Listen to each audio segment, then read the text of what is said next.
Hey everyone, I'm Alok and I'm partnering with Move On for Pride.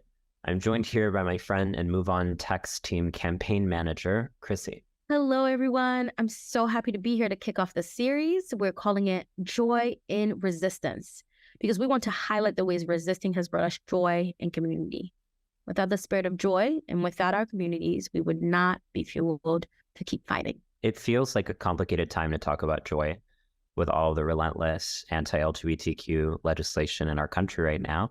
I think the recent count is over 500 proposed bill. Why joy now? I've been in the movement for my entire career, which is a long time now.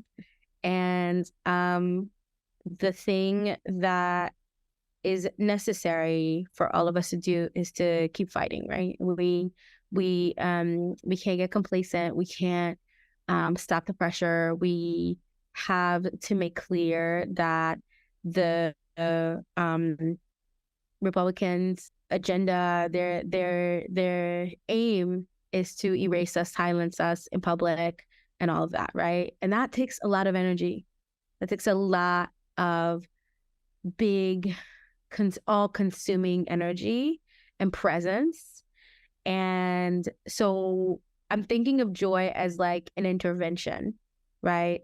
A kind of harm reduction, if you will, right? Or even a sort of a parallel necessity, right? To be the fuel that keeps us going in the face of so much fighting. I think the only images I was given as a young person of gender nonconforming life were tragic images. I didn't ever imagine that I could be both myself and thriving. I always felt like I'd have to be fighting tooth and nail to be able to exist. And so in some ways, when I'm feeling joy, there's still an element of imposter syndrome. Like, am I allowed to be doing this? And a sense of guilt of like, okay, if I'm experiencing this joy, maybe someone else isn't. And so oftentimes I still feel like I have shame about having joy. How have you countered that in your own life?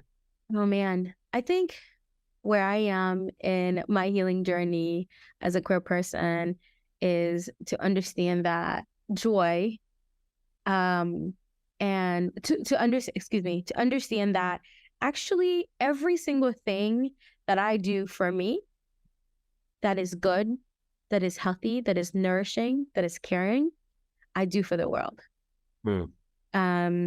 Gosh, I heard this line recently that said, like nothing is as like potent a weapon as our wounds, right? And so shame is such a wounding place to be in. And so I try to counter that.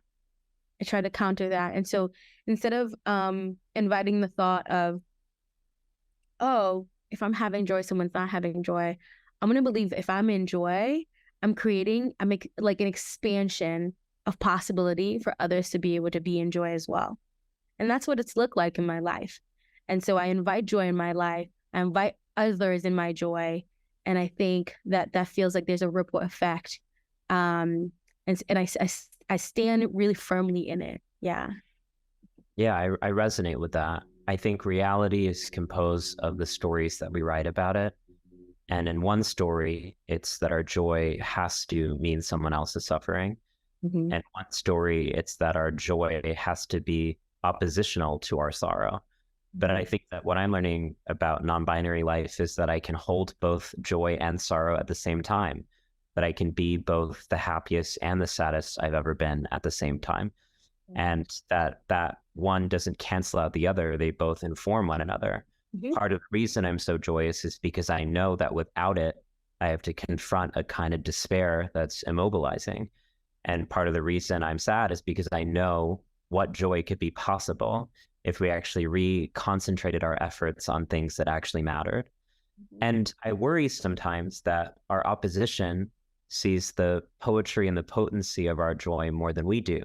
What we're seeing introduced in this legislative session, this past one, is anti-drag bills. And one of the things that I've been feeling is like, why are they trying to criminalize drag, which in so many places is a site of celebration. Did you have any thoughts on that? Great question. I think your posture on it, your thinking on it is exactly right. I think that, when I think about our youth, when I think about our friendship, when I think about our communities, so much of where we replenished was at the drag show and with the friends and with the outfits and the makeup and the kikis. And if you can drown a people, a person, a people, a community, right, an entire group in despair, you can create the illusion that they've lost and that there is only loss possible, only lose possible. And so I think you're absolutely right. They are honing in on our joy making, and as a resistance practice, they're honing in on that, and they're going full steam ahead. Like, let's turn off the lights. Let's turn off the lights for the queer community, and that way we can disappear them. I also feel like what people often get wrong about drag is that it's a sensibility that the queer community has, even if we're not drag performers. It's a way of relating to tragedy. It's, oh, you're going to throw me in the trash? Guess I'm finding next season's accessories right here. Oh, you're going to spit on me in the street? Guess I'm going to turn that into a highlighter. It's a way that drag teaches us how to repurpose and rehash trash, the lives that are disposable, and actually find redemption and glamour and beauty there. That drag is not just a coping strategy, but a strategy that insists on a forward-facing beauty. And I find that the vocabulary that drag has given me, of even when I'm feeling like I should disappear myself, like I should become small, something about getting in glam actually gives me permission. It's a permission structure to speak a little bit louder. So I feel like our community intimately knows that drag is not just about what we look like, it's also about how we feel. It's about resisting our minimization and insisting that we get to be maximal, that we get to take up space and be visible. And I worry, my friend Amara Jones, who's an amazing trans advocate, says that what's happening now is that the right is trying to install doubt in us and the places that we thought were secure, so that we do the intimate work of self-deletion, of self-erasure. And so then people can point fingers at us and say, you did that to yourself. I think there about how, in moments where I feel guilt about joy, is that me? Or is that actually part of this larger project that says that I only have to be miserable? Who profits from that, right? And I think that's what I ask myself all the time whenever I'm experiencing despair. I'm like, who profits from this narrative of cataclysm? Who profits from this narrative of decline? Because actually, I've never seen a people be mobilized from a narrative of decline. That's just not galvanizing. We're mobilized from hope. And what the policing of our joy does is it actually makes us lose our intimate relationship with hope. So I wanted to maybe ask here about the intersections of joy and hope, and how that relates to a lot of the work you're doing on healing. Getting to joy is such a process. I remember a moment in my youth where I didn't believe in joy, where I found it kitschy when we said, oh, we have to be joyful, because what kept coming up for me was, what's there to be joyful about? I felt like I was being sold a lie. But that's because very much so my hope had been dwindled, right? And part of healing myself, part of rebuilding myself, has meant that I've had to think through what joy could look like in my life in a way that was total and all encompassing, right? Which is not to say the negation of my grief and my sadness, right? And sometimes even my despair, but just what if I could be fully embodied? What if I could be fully present? What if I could be fully here? And there, the Republican and the right's strategy is to overwhelm us so much, to overwhelm our senses so much, to overwhelm our nervous system so much with their attacks that we dissociate. We leave our bodies, right? And if I'm not here, then I'm not relating to you, right? So it's not just a relationship to the beauty and the relationship to the merrymaking, but it's also the relationship to each other, the connection to one another. If I'm not here, I'm not connecting to you. I'm in my wounding, right? And so we get overwhelmed, and then we disappear. We're not fully present. And so my healing tactic has been about returning to my body, returning to the here and now. And if I can be here and now, right, then I can somehow recognize, like, being in this body, being the most alive I've ever been is the most joyful thing I can experience, right? Even in the pain, even in the muck, even in the sadness. And so, so hope and healing and joy are connected in that way, because my healing process has brought me back to myself, which infuses me with so much light and so much joy. And then I'm thinking, man, if I can feel so joyful in this body, I know that must mean that there's a future that I want to exist in. And there's a future that I want to exist, period, even when I'm long gone, right? For everyone who comes after me, for every queer person who comes, for queer or not, right? Because the future we're fighting for is actually for everyone. What's been helpful in my healing practice is recognizing that joy doesn't have to be synonymous with happiness, and that actually a working definition for joy for me is presence. So actually even being able to feel my grief is joyous. Yes. Because we're dissociated, I can't even feel grief. Yes. But when I'm present and lucid in myself, I can actually cry, which means that the pain can travel outside of my body. Yes. And I think that joy is an unshakable practice that's about our constitution, whereas happiness is more fleeting and it comes and goes.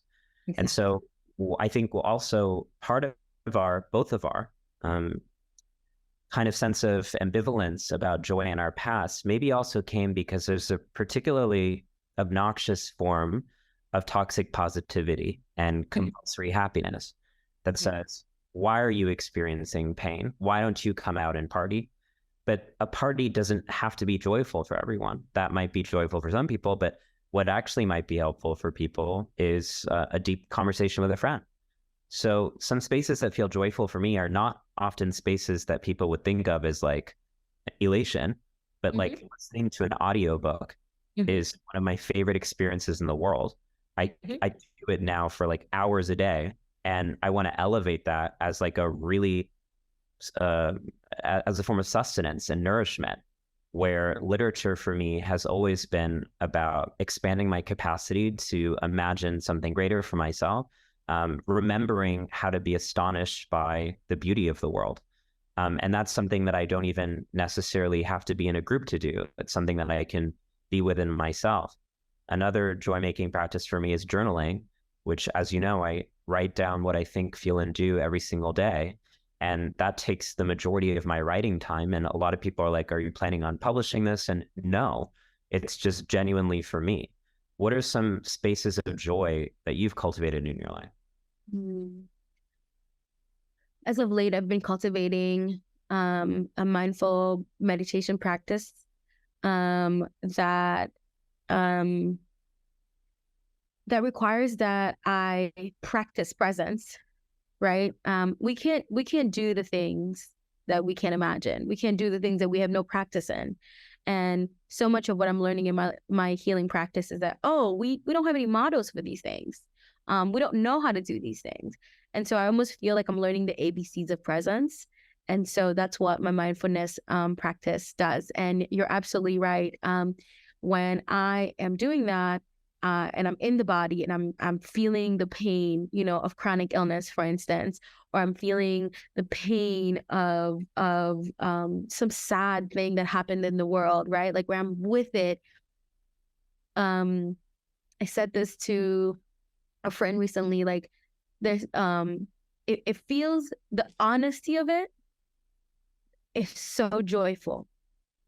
I feel like I'm recouping something I've lost, right? From all the years of dissociation, right? Like, oh wow, look at this pain. Oh wow, look at this brokenness, right? And then maybe I can also practice interventions later on because I know where the pain is stored now. I know where the brokenness exists now.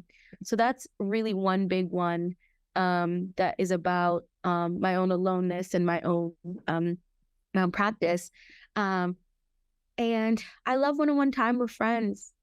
I think spending time with a friend, getting deep in the catch up is one of my life's greatest joy. You know, when I imagine my future, I'm 80 and having tea with a friend. And so I've been practicing that for so long, for my whole life, and having one-on-one time with friends where we're doing the catch up, we're processing our growth and our thoughts and our epiphanies about how to exist in this world that makes it so impossible to be alive, that makes aliveness so painful. I feel like I'm being coached while I'm in friendship, and that feels really lovely and restorative, and like it's creating new pathways for even more possibility for joy. Yeah. Well, Chrissy, this conversation has been so joyful. Thank you so much. And for those of you who are listening, please check out Joy and Resistance. The series would move on. If you want to get involved and be informed of our latest updates, text JOY to 668-366 and follow @MoveOn on socials. Thanks so much, everyone. Thank you.